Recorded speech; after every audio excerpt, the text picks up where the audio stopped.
partir de agora, nós vamos começar com a última classe dos tetrápodes, que é a classe dos mamíferos, a nossa classe. E vocês sabem quais são as características comuns de todos os mamíferos? Bom, vamos ver isso nessa aula.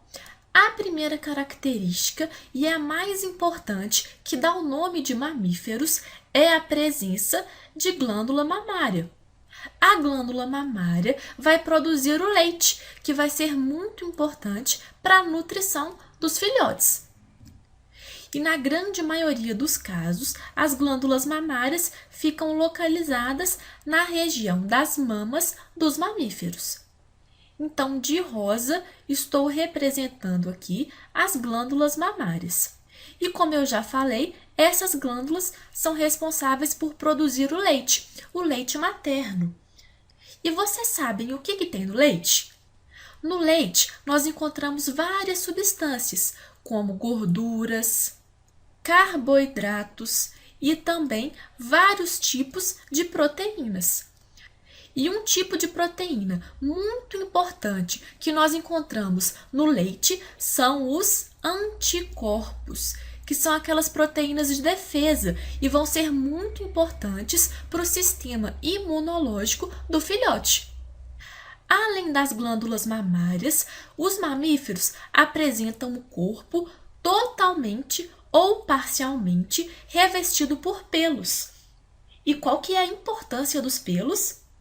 O pelo funciona como isolante térmico. Ele auxilia na manutenção da temperatura corporal dos mamíferos. E aí ele vai ser muito importante para a homeotermia. Relembrando, as aves e também os mamíferos são animais homeotérmicos, são animais endotérmicos. Isso significa que a sua temperatura corporal não varia com o meio ambiente. Mas aqui é importante destacar que existem algumas exceções.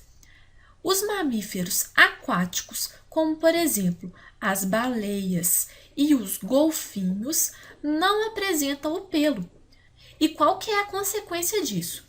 A ausência dos pelos aqui neste caso é muito importante para aumentar a velocidade de natação desses animais. Além dessas duas características, os mamíferos também apresentam dentes diferenciados. Mas como assim?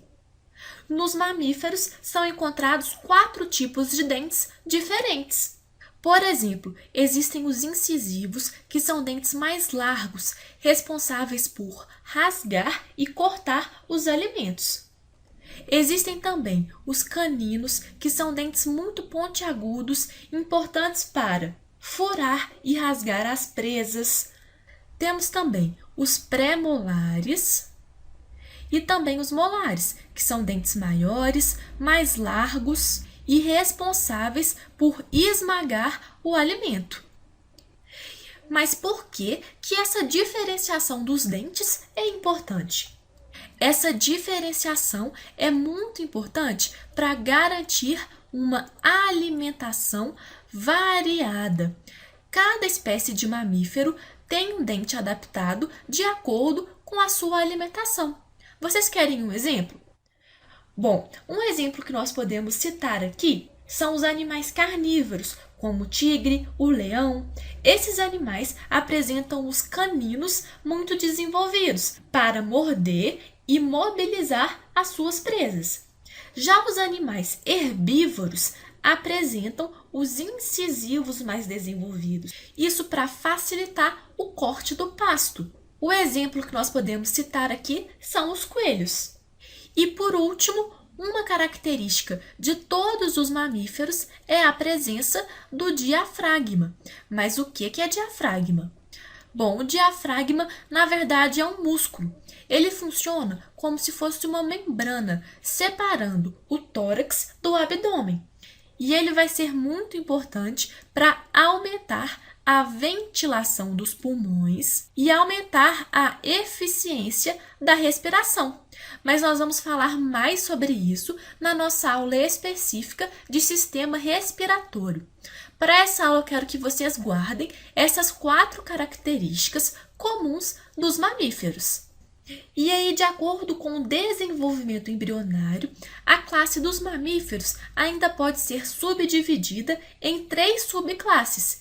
E nós vamos falar mais sobre isso na próxima aula. Te espero lá. Até mais!